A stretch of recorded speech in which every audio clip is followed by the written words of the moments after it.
Choisissez d'être heureux. Choisissez d'être heureux. Choisissez d'être heureux.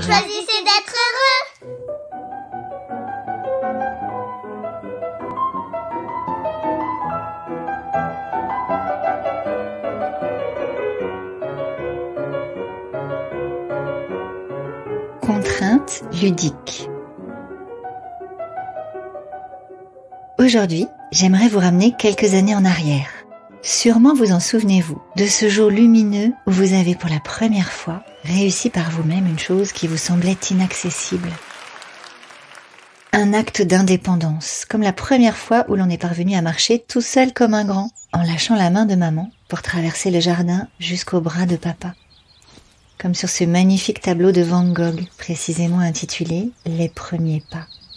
La première fois que vous avez récité sans faille la table de multiplication par 12. 2 et 2, 4, 4 et 4, Ou encore 8, ce poème qui vous tenait à cœur.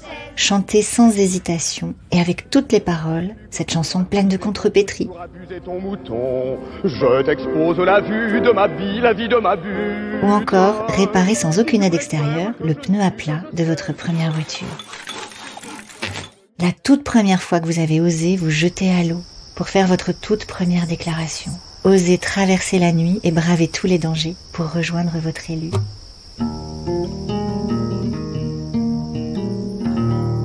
Ou simplement osez braver la prochaine vague de votre première baignade d'été, sans autre alternative que d'y plonger joyeusement.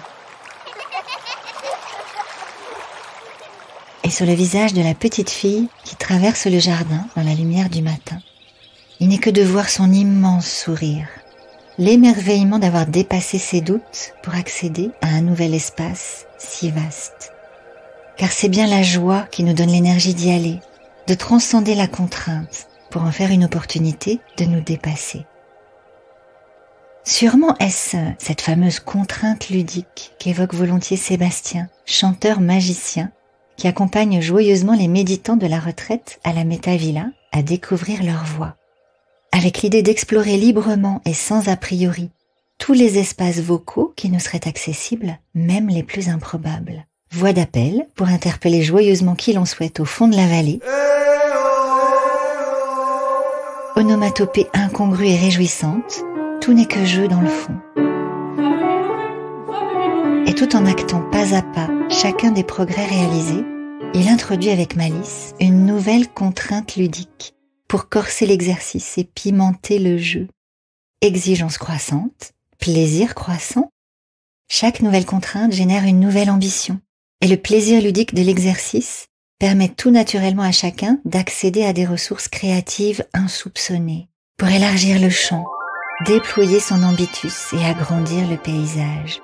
Comme on écarterait les bras au fil de la phrase musicale pour embrasser tous les possibles, ouvrir un peu plus largement la cage thoracique et découvrir que l'on peut respirer plus amplement et voir plus grand pour soi. Décrocher une note de plus sur la gamme et voir un peu plus haut pour vivre sur cette octave. Belle invitation que celle de l'ouvrage de psychophonie du même titre. Ce plaisir libérateur que l'on peut trouver à jouer avec la contrainte comme avec un joyeux aiguillon me semble rejoindre pleinement l'une des finalités de la méditation. Nous relier à notre part enfantine qui sait s'émerveiller à chaque pas, se réjouir de chaque expérience, même anodine, touché par le banal, bousculé par le normal, éclairé par le bénin et l'ordinaire, ébloui et ravi par la vie, comme l'exprime si bien la plume poétique de Christophe André. Méditer, c'est explorer avec malice et légèreté des sujets éminemment sérieux, de ceux qu'on ne peut plus éluder lorsque l'on se retrouve face à soi-même, dans le grand silence de l'intériorité, les injustices de la vie, la douleur de l'isolement, l'irréparable de la trahison, l'inconséquence de nos relations parfois, et notre terrible impuissance face à bien des choses de la vie. Et pour évoquer des considérations aussi profondes, nul n'est besoin de se prendre trop au sérieux. Mieux vaut cultiver la joie, comme une antidote à la fatalité, une forme d'autodérision qui nous permette d'accueillir les choses telles qu'elles sont, avec tranquillité intérieure, douceur et sagesse, autant que faire se peut. D'ailleurs, Comme le résume si sagement Aline à l'issue de notre retraite, méditer, ça ne serait simplement pas possible sans joie. Vivre dans la joie, c'est doubler le temps de vie qu'on a. Ainsi, tout est plus coloré, plus vivant. Et vous qui pensiez que méditer était une affaire sérieuse et pour les gens sérieux?